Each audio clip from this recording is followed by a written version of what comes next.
I hope you all had a restful weekend. Welcome once again to the Project Financing and ESG Readiness Series of Rich Flood.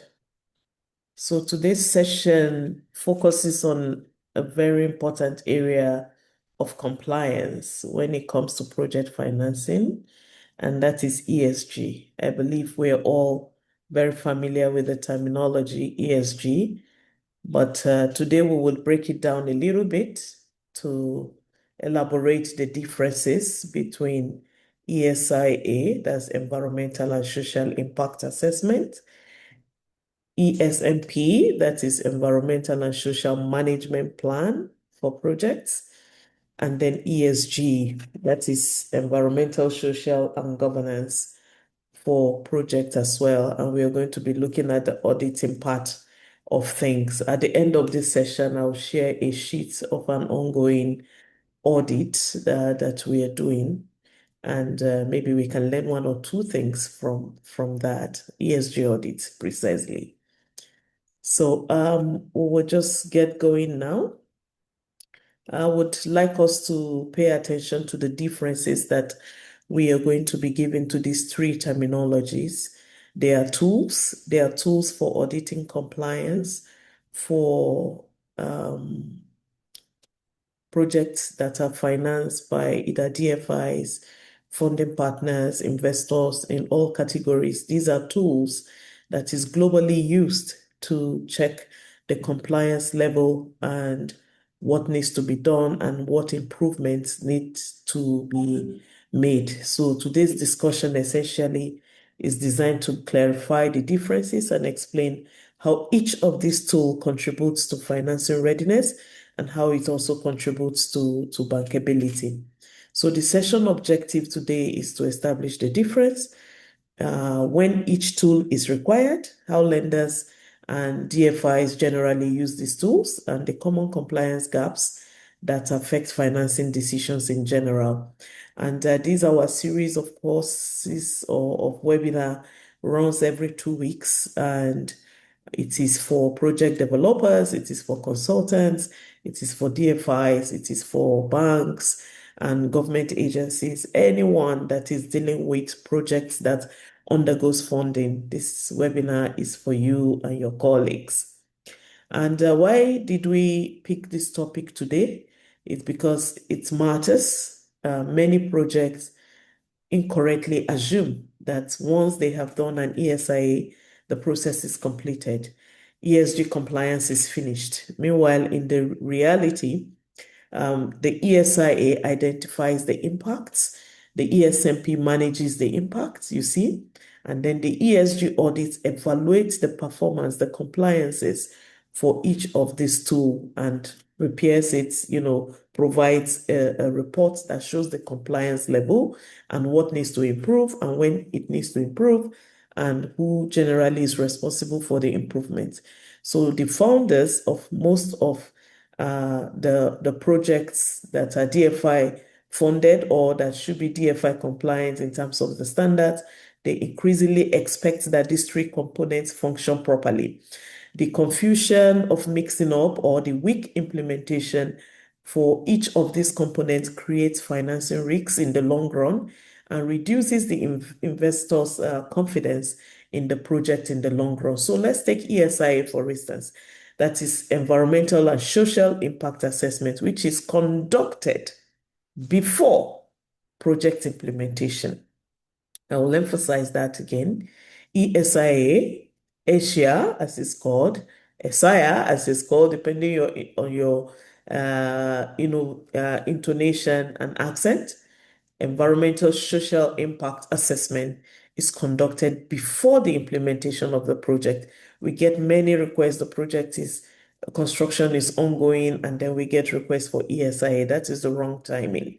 So during conceptualization, during feasibility, or even before the feasibility is when Asia kickstarts and goes pari passu with the feasibility studies that is being executed for the project, working with the EPC contractors, working with the proponents, working with the promoters, working with the financing institution. So this process commences before the project itself is before you hit the ground running on site is when ESIA process commences. So the purpose of that is to identify the impact and to predict.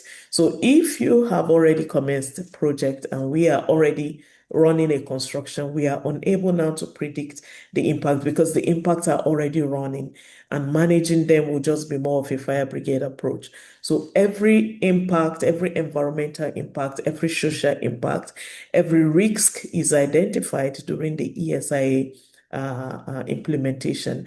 And also even the mitigation requirements is being designed early enough during the ESIA execution. And essentially, it supports the regulatory approvals. Most countries across Africa have the regulatory approvals put in place. Almost all of the countries, all of African countries, they have the required participation from the regulators, and they have the processes that they follow, which pretty much fits into the IFC performance standards procedures. So the project planning, the lender review, the stakeholder understanding, these are all the aspects that is being supported by the ESIA process. So it is essentially a predictive and a planning tool. It is not an audit tool. It is rather a predictive and a planning tool. So the key components of an ESIA is typically in about 4 to 5 aspects. Number one is baseline studies, which means we move into the project location. We check what's the current status of the environment, what is the cultural heritage features, talking socially now, what farmlands are currently on the land, what biodiversity status, what is the wildlife status of the land, the flora and fauna parameters right now on the site. This is the baseline studies that we capture before commencement of project, before the trees are cut down, before the community is displaced or before their farmlands are taken for the project. So we go in there and establish the baseline studies, and then we run the impact to see what this project is going to alter, which is now an environmental impact, or what livelihoods will be lost, what farmlands will be lost, which is social impact. And then we engage with the stakeholders, starting from the community, with the government. It could be transboundary, it could be 2 countries you're engaging with, it could be within a state, within local government. So there is a stakeholders mapping that is done during the ESIA. It's very important not to miss it. And then what alternative analysis is being run? Where else can the project be if it should not be here because of maybe high social impacts negatively or otherwise? All right. And then mitigation planning is entered into. So next is the ESMP. What is it? This is different from the ESIA. While the ESIA identifies impacts, the ESMP explains how those impacts will actually be managed during the project implementation, how it's going to manage during the project implementation. So the ESMP translates commitments into operational actions, and this makes it one of the most important operational ESG tools for projects by and large. Then the key components of an ESMP is mitigation actions. It must be clearly stated. Mitigation actions, the monitoring requirements, the responsibilities. We have gone through this in previous episodes, so I will not dwell too much on it. So let's move now to what an ESG audit is. Typically, ESG audit is again different. Unlike ESIA, which predicts impact, and ESMP, which manages the impact, ESG audit evaluates actual operational performance and the compliances. It will review whether the systems are functional, whether the commitments are being implemented, whether the compliance gaps are existing, and whether corrective actions are required. So essentially, ESG audits are increasingly important during financing, acquisition, refinancing, and even operational reviews of any financial decision or funding operations that is ongoing. So next is how lenders use ESG audits. They use ESG audits for due diligence, for financing reviews to know if the financing will continue or not.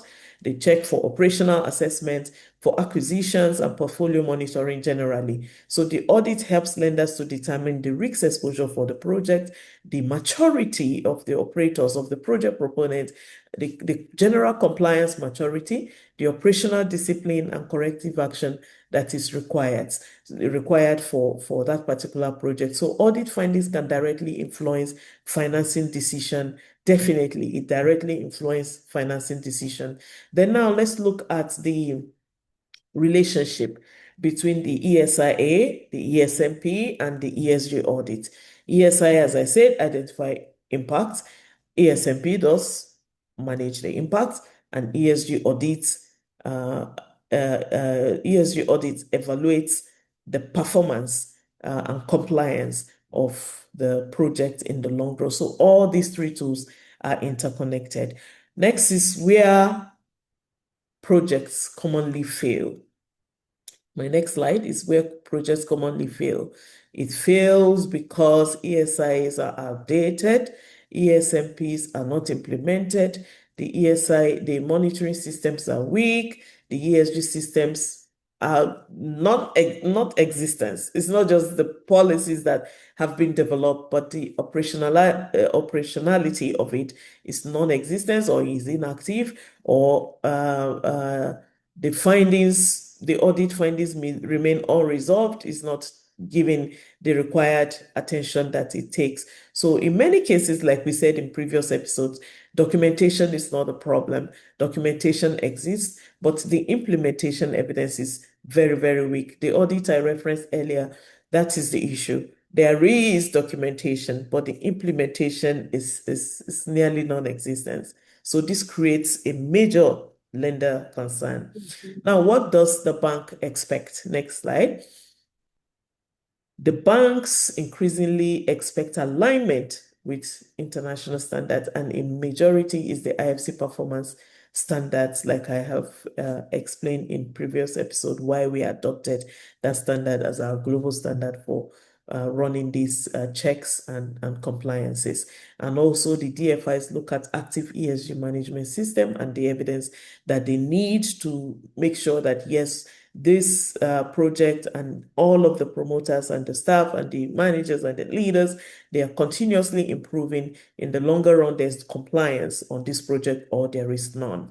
The link between bankability and ESG systems is very, very strong. It's very, very strong. Why? Because they reduce uncertainty when it is properly done and properly documented, and there's improvement in the operationalization of these documents.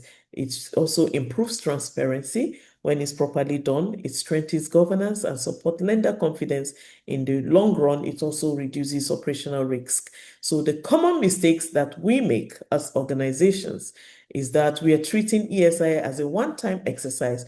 Oh, the ESIA is done and is on the shelf, and any regulator that comes in, just show them, just pick the document and show them. That is treating it as a one-time exercise, and it is done and dusted and kept. And we're failing to implement the ESMPs that is embedded in the ESIA. So when the baseline studies have been conducted, there is the ESMP that is developed for operationalizing and managing those impacts. Failing to implement this ESMP is an organizational mistake that we need to correct. That is weakness. That is a weakness. And then when we are monitoring the systems in a way that is not consistent, that is not reviewed, and that there's no continuous improvement, that is also a mistake that we're making. And the corrective action plans or the corrections are usually developed during an audit exercise, and it's usually more expensive because the gaps could be widening. The gaps could be widening as the impact, as the operations is moving from construction to operations,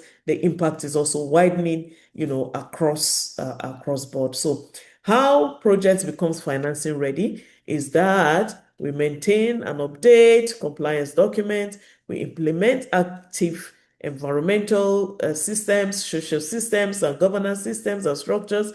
We have explained governance deeply here in one of our episodes. Yeah. And then we conduct periodic audits ESG audits to make sure that there is monitoring performance continuously, and then that we are strengthening our reporting system. That way we are finance ready, and finance readiness is generally built through systems, through evidence, and consistency in improvement. This is where Rich Flood comes in. We support in development of the ESIA preparation, the ESMP development, the ESG audits, the due diligence support that you need. We develop monitoring framework for you, and financing readiness in general to make sure that you have the requirements and sustains the monitoring that is required during the project implementation. So our focus essentially is helping organizations to strengthen compliance. And if you give me the co-host right, I will share now my screen to show an example of an ongoing audit that is being done in Rwanda for a railway project in Rwanda. Let me see if I have that right now. Yes, that's it. Okay, so here we go. This is an ESG audit result that we haven't shared this, so most of the components are hidden since we are now making it a bit public. So you would see that there is audit domain here where we are looking at precisely the audit questions that we ask, the standard references. If you check down here, we have the evidence log where we are logging the evidence, what we can see on site, vis-a-vis what documentations are available and what is the control that is being established on the site itself. And then we have the quality rating to know whether there is partial or that the implementation is good or it is weak, essentially. And we use the traffic light numbering to be able to know at a first glance what the scoring is in general. So we use the green, the amber, and the red. So we can take out the client information completely from this, and we can share when you request and when you have satisfied the requirement to get this document, we can share with you so you can see what we are looking at. This is the compliance, the CAP. This is the CAP register to see what really is the risk level and what are the corrective actions that is to be taken precisely for that particular aspect that we have identified as a gap, as an issue. Yeah. What are the corrective actions? Who is the person that's supposed to implement that corrective action? What is the target date for that corrective action to take place? What is the current status and the verification evidence that is required? What is the verification evidence so that when we return back, we will just go to this register and be able to track whether the verification evidence is on ground or not. And then we flag it. If it's overdue, we flag it. This will automatically change to red or amber if it is not. So for now, these are all on track, and the days that is due, because this has to be measurable, as you go on, 80 days to due date, 70 days to due date, 61 days to due date. And generally, this is on track because they have sent in some evidences as well. And we go on the site to verify. It's not about just having evidences submitted to us. No, we have to go there to verify, is it what it is in document or not? And then we run a spot check to be able to now update this audit sheet to be sure that all the corrective action plan numbers around here, the CAP ID, you can see all of it have the CAP ID, and people are responsible individually for what's corrective action that they need to take in the general. So the roles and the interface is also here. The risk, the role of the institution, is it the EPC contractor that owns this particular responsibility? And what is the responsibility? When the responsibility is implemented, what is the key deliverable for this responsibility? And this will interface with which organization or which set of persons? And then what are the red flags to watch if this is not implemented? And then what is the recommended meeting cadence for that particular role and responsibility? All right, so we can't cover so much. We have to now make room for us to ask questions within this 10 minutes so that perhaps I can throw more light. Otherwise, I keep talking to explain the register. Any question? I'm checking now the chat box. Any question at all? You can use the chat box while you can use the chat box. All right. So if I'm to throw more light again, the dashboard here shows us generally what is going on.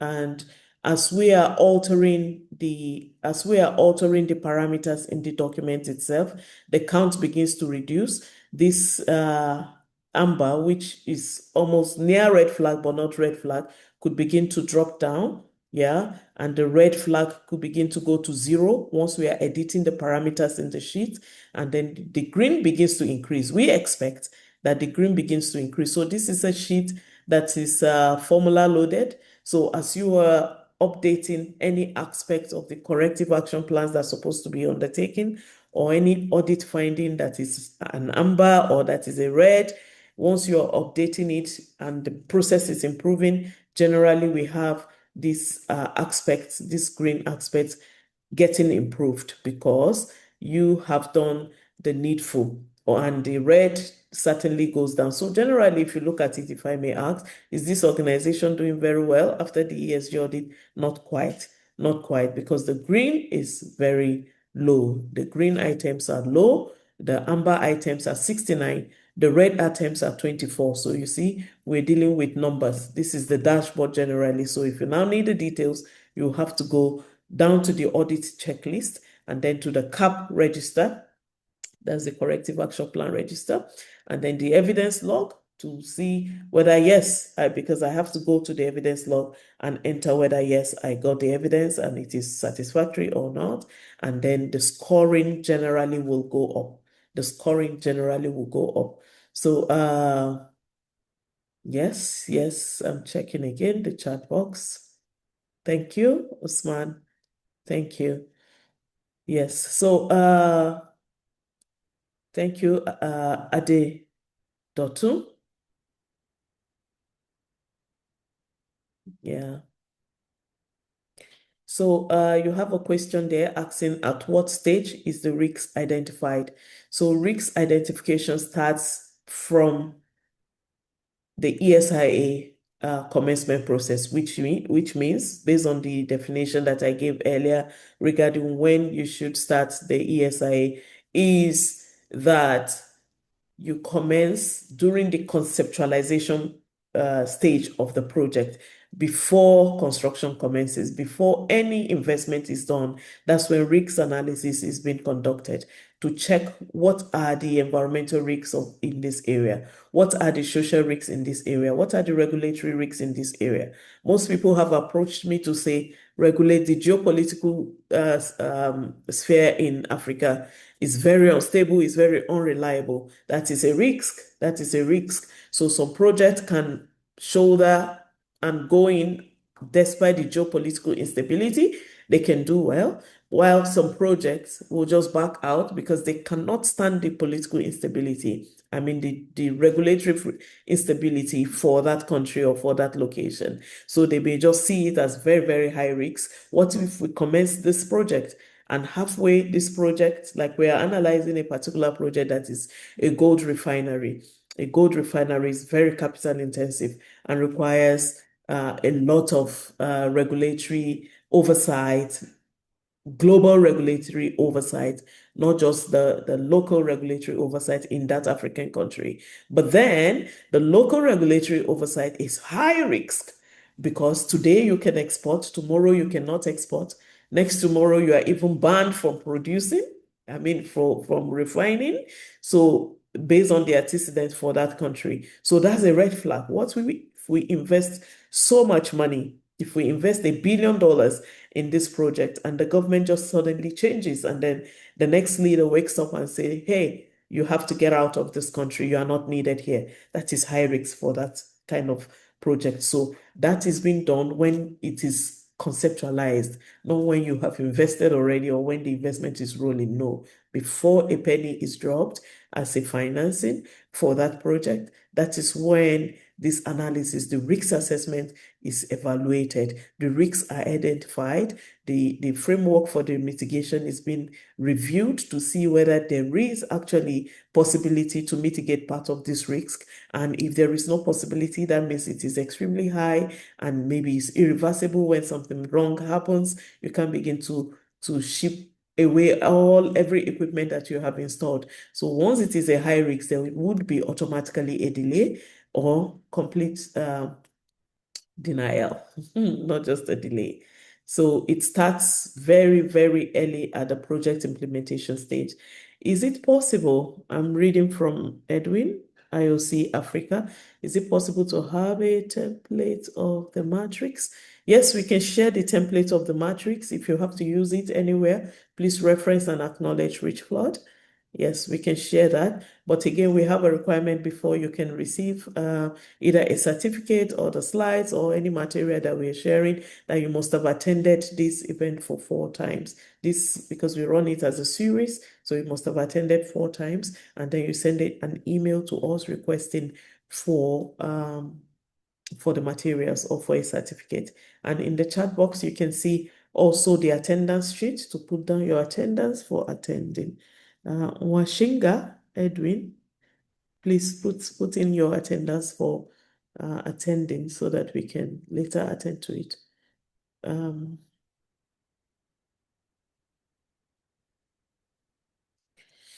Yes, so Gino, Bongongo, Matthew, yes, it is possible. Like I have answered earlier, it's possible to get the materials, but you have to enter your, this is a free course, so we have limited man-hour that we have assigned to this course. So we have to review your performance for at least 4 times before we can share the material that you're requesting. All right? Okay. We have 3 minutes to go. This meeting is done every 2 weeks, and we have very short topics that we take, but we try to upgrade and make it from very simple to complex. So if you have missed the previous episode, you will understand some of the terminologies that we're using and some of the framework. So you hear me just say ESMP, ESMP, or you hear me just say cap, cap, cap. So you can always check and see what needs to be done and how. Yeah, I'm particularly interested in this audit domain. You can see biodiversity, climate, and heritage, EPC contract. These are the audit domains for this particular audit that was conducted. And these are the items, the numbers. Once these numbers are changing and the average score is changing, for now you can see the greens are 0 all the way, then you have 1 under occupational health and safety. So this is not very good, but we believe because the team, they are very ready to learn, they are willing. That's why they say, hey, we need an ESG audit, even before the financing partner is asking for it. Rich Flood, come in, run this audit for us. We want to see what improvement we can put in place. It's independently run. There's no, it's very transparent. The evidences are what we log in and we use to be able to increase the average score for the green and see how to translate the amber to green and to make sure that the red go away completely. All right. Diko, thank you, Diko. Thank you. I hope you have been attending. I hope this is not your first. And if this is your first, we meet again in 2 weeks' time. We meet again in 2 weeks' time. That is, you will get an email for the next session. I'm looking for my calendar to check the dates precisely on the 20th. We are meeting on the 20th for the next episode. Yeah, thank you.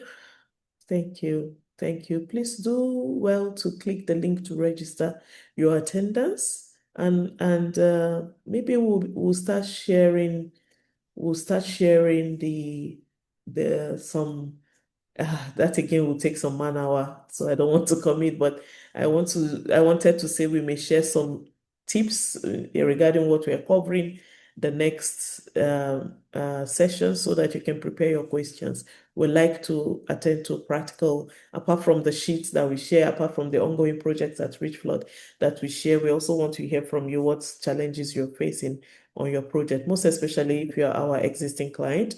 We want to make sure that you are benefiting from this series of events. Yeah, Usman, yes, we can. At the beginning, I mentioned who these courses are for, but of course, students can also join. It's free to join. You are not paying. Thank you, Bernard. Thank you, Bernard. Bernard, which country are you watching from? Thank you, Patience. Yeah. So, okay. So our time is up now.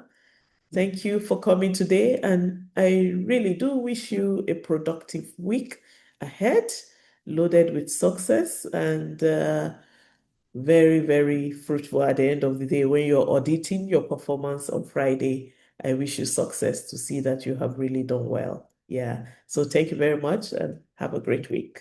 Bye. ProTrip. Yes, thank you, ProTrip. You're one of our clients. ProTrip Resources. Thank you for coming.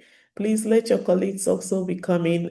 We need everyone from your company that is associated with E&S to also join us, ProTrip. Yeah. All right. So take care. Bye, everyone.